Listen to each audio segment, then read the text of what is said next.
देश बचाओ देश बनाओ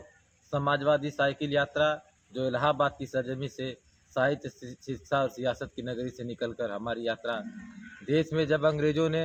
जिस तरह से पूरे देश को गुलाम कर लिया था, तब महात्मा गांधी ने 9 अगस्त को कहा था अंग्रेजों भारत छोड़ो का जो आंदोलन में जो नारा दिया था, उसी के तर्ज पर आज की डेट में जिस तरह से भारतीय जनता पार्टी की जुल्मी सरकार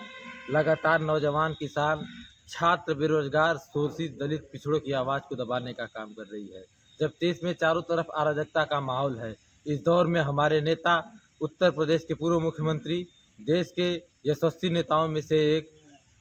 करोड़ों नौजवानों की दिलों की धड़कन शोषित दलित पिछड़ों की बुलंद आवाज़ आदरणीय अखिलेश यादव जी के आह्वान पर हमारी यात्रा का नेतृत्व कर रहे हम नौजवानों के नेता, जिनका संघर्षों से एक लंबा इतिहास रहा है। जब जब ये सरकारें अन्याय की हैं, तब तक सड़कों पर उतरकर या पद यात्रा का माध्यम रहा हो या साइकिल यात्रा का माध्यम रहा हो, हमारे नेता ने हमेशा अपने नेता की आवाज़ को उठाने का काम किया है, गरीबों की हक की लड़ाई को लड़ने का काम किया है। उसी तर्ज पर हमारी जो यात्रा निकली है, इस यात्रा में लगातार हम लोग जो जिस तरह से देश में बढ़ती हुई महंगाई, बेरोजगारी, शिक्षा का निजीकरण, सरकारी संस्थाओं को बेचा जाना, उसके खिलाफ लोगों को आगाह और जागरूक कराने के लिए हम लोग निकले हैं कि अगर इस देश में भारतीय जनता पार्टी की सरकार सत्ता में इसी तरह बनी रही, तो देश में जिस तरह से सांप्रदायिकता का माहौल इस सरकार ने बनाया है, भाई को भाई से लड़ाने का काम, जाति धर्म में लोगों को बांटने का काम, मजहब के नाम पर लोगों को बांटने का काम भी सरकार कर रही है। हम लोग लोगों को जगाने का प्रयास कर रहे हैं, उनको बताने आए हैं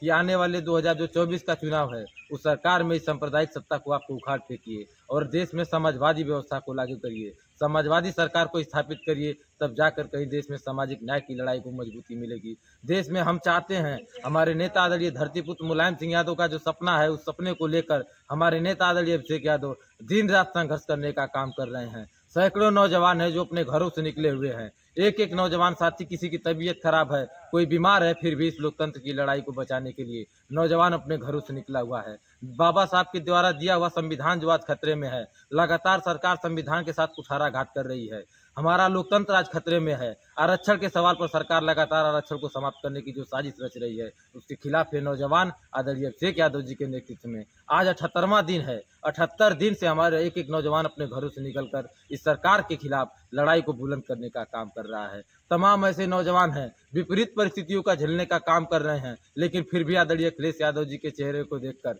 उनके अंदर एक भरोसा है, एक नेतृत्व की क्षमता को देखकर, शिक्षा के सवाल पर, रोजगार के सवाल पर एक उम्मीद है उनसे, उनकी आवाज़ों को लेकर नौजवान सड़कों पर चल रहा है और इस आशा और उम्मीद के साथ चल रहा है कि आदरणीय अखिलेश यादव जी जब सरकार में आएंगे तो उन्हें कहीं ना कहीं नौजवानों को उनको अच्छा शिक्षा मिलेगा, रोजगार का अवसर प्राप्त होगा, गरीबी देश से दूर होगी, महिलाओं को पेंशन मिलेगा। इस बातों को लेकर हमारी यात्रा सड़कों पर उतरी हुई है। जिस तरह से भारतीय जनता पार्टी की सरकार किसानों से वादा की थी कि हम किसानों का आय दोगुना कर देंगे, लेकिन आज 2023 आ गया, 6 साल हो गई सरकार को, 7 साल होने जा रहे हैं। केंद्र की सरकार आज 9 साल हो गई, लेकिन सरकार सिर्फ वादा करती है। किसान अगर आज सबसे बड़ी मात्रा में किसान परेशान है, किसान बड़े पैमाने पर आत्महत्या कर रहे हैं, किसानों के कर्जों को माफ नहीं किया जा रहा है, ये सरकार पूंजीपतियों को कर्जों का माफ करने का काम कर रही है। इस सवाल को लेकर हम लोगों के बीच जा रहे हैं, किसानों से संवाद कर रहे हैं, किसान अपने दुख को बता रहे हैं। अगर सबसे ज़्यादा कोई प्रताड़ित है इस सरकार में तो किसान परेशान है। आवारा पशु जो है वो फसलों को बर्बाद कर दे रहे हैं, किसानों को सही टाइम से बिजली नहीं मिल पा रही है, डाई यूरिया की खाद नहीं मिल पा रही है, उनके दाम को दोगुना कर दिया गया है। इस हालात को देखते हुए किसान पूरी तरह से परेशान है। तब नौजवान आदरणीय अभिषेक यादव जी के नेतृत्व में घरों से निकलकर लड़ाई लड़ने के लिए आया है और इस सरकार को आईना दिखाने आया है कि अब वो दिन दूर नहीं,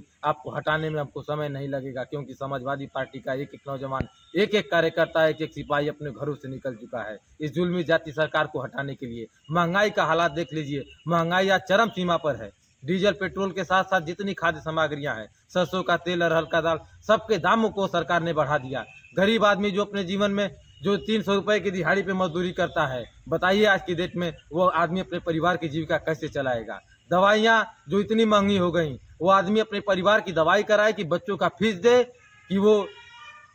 क्या करे, उसको समझ में नहीं आता है। इस हालात में, इस मुश्किल दौर में, इस महंगाई के दौर में एक आम आदमी का जीवन इस सरकार ने तहस नहस कर दिया है। इस लड़ाई को लेकर हम लोग सड़कों पर उतरे हैं।